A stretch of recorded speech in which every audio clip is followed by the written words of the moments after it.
আসসালামু আলাইকুম ওয়া রাহমাতুল্লাহি ওয়া বারাকাতুহু। দূরের কাছের দেশ কিংবা প্রবাসের যে যেখান থেকে আজকে আমার এই ভিডিওটি দেখছেন, সকলকে জানাই আন্তরিক মোবারকবাদ ও অভিনন্দন এবং সকলের প্রতি রইল আমার সালাম। আসসালামু আলাইকুম ওয়া রাহমাতুল্লাহি ওয়া বারাকাতুহু। প্রিয় উপস্থিতি, আজকে আমি যে বিষয়টি নিয়ে আপনার সামনে উপস্থিত হয়েছি তা হলো কোরবানির পশু কিভাবে আমরা জবাই করব। সেটি হলো, অনেকে বলে থাকে যে কোরবানির পশু জবাই করার সময় আমি ভয় পাই, আমি এই করি সেই করি। আসলে এটা কোনো বিষয় না। শক্তি থাকলে, মনে সাহস থাকলে ইনশাআল্লাহ আল্লাহ কামিয়াব করেন। তো পশু জবাই করার নিয়ম, অনেকে আবার এটাও বলে যে বিসমিল্লাহ আল্লাহু আকবার বলে জবাই করলে হবে। আসলে ঠিক না। দোয়া, কোরবানির জন্য দোয়া নির্দিষ্ট করা আছে এবং দোয়া করতে হবে।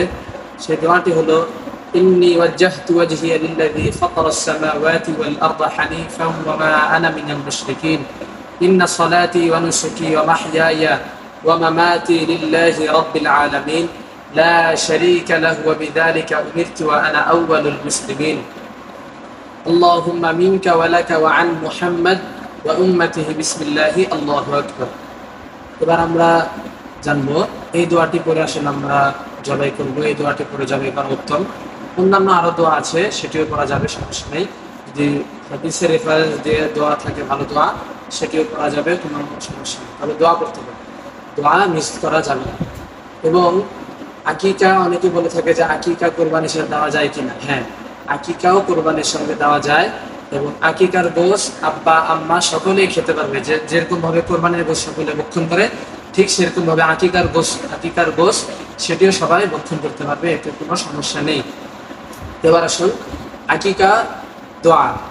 আকিকার দোয়া হলো, আল্লাহুম্মা লাক ওয়া ইলাইক হাযিহি আকিকাতুহু ঈসা ইবনে রাশিদ বা মুহাম্মদ ইবনে রাশিদ, অনেকের নাম হয়ে থাকে, আব্দুল্লাহ ইবনে শওকত, অনেকের নাম হয়ে থাকে, ফাহাদ ইবনে জামাল, এরকম অনেকের নাম অনেক হয়ে থাকে। যার যে নাম, সে নাম নিতে হবে এবং তার পিতার নাম নিতে হবে। আবার দোয়াটি বলছি, আল্লাহুম্মা লাক ওয়া ইলাইক হাযিহি আকিকাতুহু ঈসা ইবনে রাশিদ বিসমিল্লাহি আল্লাহু আকবার। এভাবে দোয়া করে পশু কুরবানি করতে হবে।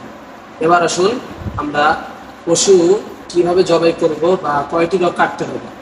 পশুর রগ থাকে 4টি, এই 4টি রগ কাটা ওয়াজিব। যদি 4টি না কাটতে পারেন, 2টি কাটলে কোরবানি হবে না, 3টি কাটা ওয়াজিব, 4টি কাটা নফল। 4টি কাটতেই হবে, 3টি কাটতেই হবে, 4টি কাটতে পারলে ভালো, তবে 3টি না কাটলে কোরবানি হবে না। এবং কিভাবে আমরা ছুরি ধরবো বা কিভাবে প্রেশার দেব, সেটি আজকে আমি প্র্যাকটিক্যাল দেখিয়ে দেবো ইনশাআল্লাহ। আমি যেভাবে কোরবানি করে থাকি সেটি আজকে আমি দেখাচ্ছি, যার যেভাবে সুবিধা হবে। এই যে এরকম একটি ধারালো ছুরি নিতে হবে। আপনারা দেখতে পাচ্ছেন আমার ছুরিটি আলহামদুলিল্লাহ ধারালো, আজকে আমি ধার দিয়ে নিয়েছি। তো এরকম ছুরি নিয়ে ধারালো ছুরি হতে হবে, ভোতা ছুরি বা ধার নাই এরকম ছুরি হলে হবে না। কারণ কোরবানির পশু যত তাড়াতাড়ি দ্রুত জবাই করা যায় ততই উত্তম, তাকে যত কষ্ট কম দেওয়া যায় ততই উত্তম। এইভাবে ডান হাত দিয়ে হাতলে ধরবো ইনশাআল্লাহ, বা হাত দিয়ে আমরা এইখানে প্রেশার দিব। এইভাবে ধরবো না, এইভাবে ধরলে আঙ্গুল কেটে যাওয়ার সম্ভাবনা আছে। আমরা এইভাবে ধরবো, এইভাবে ধরে এরপরে ইনশাআল্লাহ প্রেশার দিয়ে জবাই করবো। তো ছুরিটি খেয়াল রাখতে হবে, ধার হতে হবে ভালো মতো, ধার না হলে কোরবানি পাকড় হয়ে যেতে পারে। এবং এটিও খেয়াল রাখতে হবে যে কোরবানি করার সময় যখন পশু শোয়ানো হবে, কোরবানির পর্যায়ে এসে পড়েছে, তখন জবাই করার আগ দিয়ে পশুর যেখানে জবাই করতে হবে সেখানে হাত দিয়ে 2-3টা থাপ্পড় দিতে হবে আস্তে আস্তে, যে পশুর মাথা কি লড়ছে কিনা, সে কি থাপ্পড়ের প্রেসারে সে কি মাথা লাড়াচ্ছে কিনা। যে সে মাথা লাড়ায় বুঝতে হবে গরু এখনো ভালো মতো ধরা হয়নি। ভালো মতো ধরা হলে, যদি থাপ্পড় দেওয়ার পর যদি মাথা না লড়ে, তাহলে বুঝতে হবে যে সেই পশুটি সুন্দরভাবে জবাইয়ের জন্য প্রস্তুত হয়েছে। তখন ইনশাআল্লাহ বিসমিল্লাহি আল্লাহু আকবার বলে জবাই দেবো। তবে দোয়া করা ওয়াজিব, দোয়া করতেই হবে। এভাবে ধরে আমরা এভাবে সাথে জবাই করবো। দোয়া করা ওয়াজিব, দোয়া করতে হবে, এটি মিস করা যাবে না। তো দোয়াটি যদি করতে হবে, দোয়া যদি কেউ বলে যে না করলেও চলবে, তবে না, সেটি হবে না। কারণ কোরবানি ছাড়া কসাইয়ের দোকানে, গোস্তের দোকানে যে সমস্ত কোরবানি হয়, সেগুলোতে দোয়া করা লাগে না, সেগুলোতে বিসমিল্লাহ আল্লাহু আকবার বললেই হয়। তবে কোরবান যেহেতু এটাতে কোরবানি দোয়া করতেই হবে, পশুর জবাই করার দোয়া করতেই হবে। তো আজকে এই পর্যন্তই। ভিডিওটি ভালো লেগে থাকলে আমার চ্যানেলটিকে সাবস্ক্রাইব করে লাইক, শেয়ার, কমেন্ট করে আমাদের সাথেই থাকুন। আসসালামু আলাইকুম ওয়া রাহমাতুল্লাহি ওয়া বারাকাতুহু।